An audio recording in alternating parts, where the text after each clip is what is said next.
In this video, I want to give you a practical guide on how you can upgrade your network at home or in your home office from 1 gigabit to 2.5 gigabits. Now really it is a follow-on video to my previous one about 2.5 gigabit Ethernet, where I talked about the different situations where upgrading is a benefit and actually some situations where upgrading doesn't give you any kind of benefit at all. Now I hope you've had a chance to watch that video and you've now taken the plunge to go ahead and upgrade your network. Now that's what this video is about, the practical aspects of what you need to do. So if you want to find out more, please let me explain. Okay, so there are three practical aspects to upgrading your network. The first is you're going to need a 2.5 or better gigabit Ethernet switch. When I said better there, this does apply to 5 gigabit and to 10 gigabit, although of course that equipment tends to be much more expensive at the moment.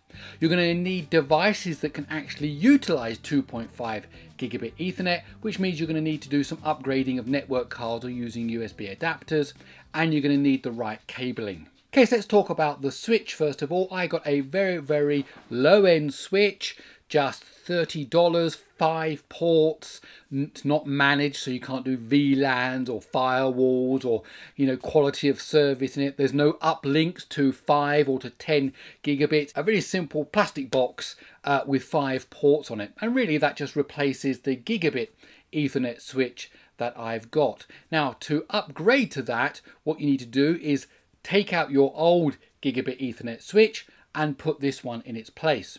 Now if you have your gigabit switch incorporated into your modem from or router from your internet service provider, then you're going to need to daisy chain it. So what that really means is you plug everything into the new switch, and then you have one cable that goes from the new switch into your existing equipment, and so everything really talks over that new switch, that new 2.5 gigabit Ethernet switch, until something needs to go over the internet, and then it pops down into your equipment from your ISP and then out onto the internet. So really you just need to take it out, plug in the cables or daisy chain it in, and then just make sure everything works. Don't change anything else, don't upgrade any other pieces of equipment, just swap over the switch and then make sure everything works. Now if you don't know what switch to buy, the website servethehome.com has a great guide on fanless, low-end, cheaper 2.5 gigabit Ethernet switches. I'm not affiliated with that site in any way, just I found it personally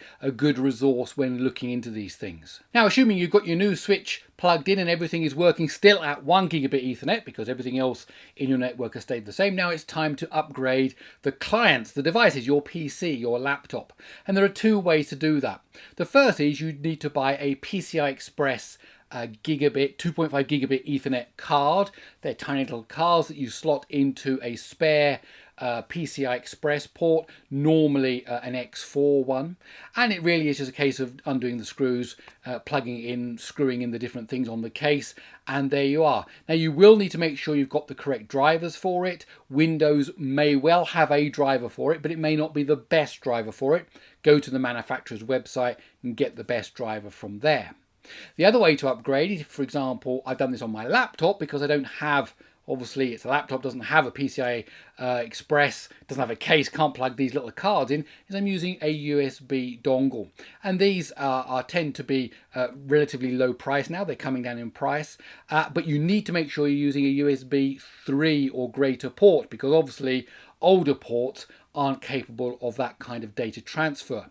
Now the one thing to notice is that the USB ports can sometimes be a bit on and off. So I've been using this one now for quite a while, and I had to make sure first of all I had the right driver, because the Windows driver worked but it was a little unstable, and I had to make sure I got the latest one from the manufacturer, and sometimes there seems to be moments when it just disconnects and then reconnects. Now I'm hoping that's a driver issue that will get fixed. Certainly the one that's the PCI Express card didn't suffer from that, but it's not terrible. It's not even daily we're talking maybe once a week or something like that. But just something to be aware of, that the USB ones, in my experience, do tend to be slightly less stable than the PCI Express cards. And what you need to do is you take each device in turn, you upgrade it, putting in the new card using the USB, sort out the drivers, connect it to the network, and then you need to test the speed, file transfers, or whatever it is you're using to see how well the new network is performing. Now, I also wanted to upgrade my network attached storage, because obviously it's a great benefit to have faster access to your network attached storage. The setup I've got with the disks and everything can cope with that bandwidth, so that's not an issue.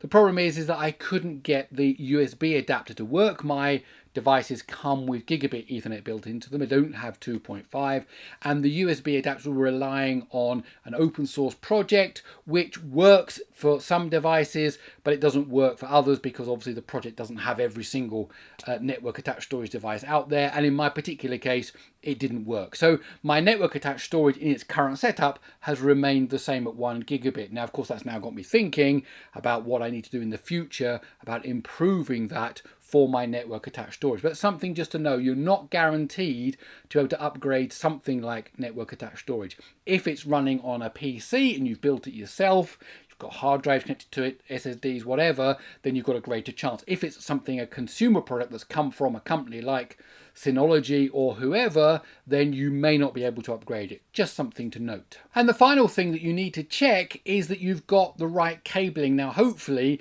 if you've been using cabling that you've bought in, let's say, the last decade, you've probably got Cat5e cabling, and you need Cat5e as the minimum. Now, Cat6 will also work.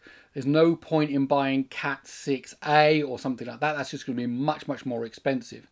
Some people have reported that if you've got high quality Cat5 cables, not Cat5e, but Cat5 cables, then those are going to be able to work with 2.5 gigabit Ethernet as well. However, from a technical point of view, the standards say that you need to have Cat5e.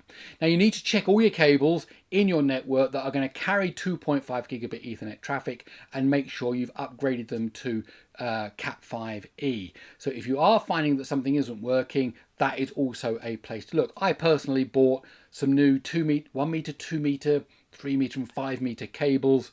Most of my networking equipment is fairly close to it. I don't have to string any cables to the other end of the house for 2.5 gigabit Ethernet. So I was just able to replace those, and that was fairly simple. So I followed literally the steps that I've just outlined for you. I've got 2.5 gigabit Ethernet up and running here in my home office where I make these videos, and it's been working absolutely great. Of course, there are still things that I'm thinking about, like I said, my network attached storage, but for the first steps that I've made here, the upgrade has gone great. Okay, that's it. My name's Gary Sims. This is Gary Explains. I'd love to hear your thoughts in the comments below. Have you upgraded?